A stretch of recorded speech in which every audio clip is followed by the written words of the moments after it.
Bismillahirrahmanirrahim. Barlıq hamd sana Cenab-ı Allah'a bolsun. Şunaqla Peygamberimizge, ail tavabatlarga ve onunğa taki kıyametkiçe ergeçkenlerge durut salamlar bolsun.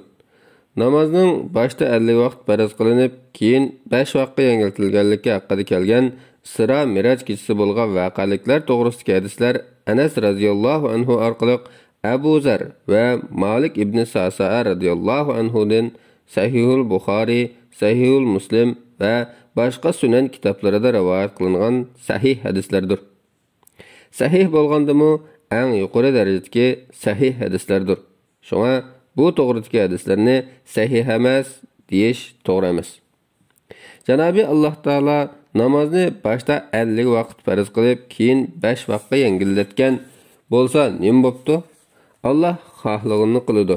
Bandalarning undaq deb e'tiroz bildirish haqqi yo'q. Uning ustiga biror hadisni to'g'ri yoki to'g'ri emas deb hukm qilib ayiradiganlar kelmas kishilar emas, balki hadisshunoslardir. Bu sababdan tonilgan ishonchlik olimlarning kitoblarini o'qish, noma'lum kishilarning allaqandoq bir yerlardan tepib tarjim qilgan kitoblarini o'qimaslik kerak. Salaflarimiz bu degan din, shunga diningni kimdan olganingga obdan qara degan.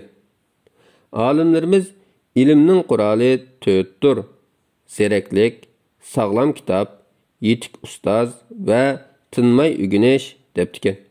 Shunga sog'lom olimlar yozgan sog'lom kitoblarni o'qish kerak.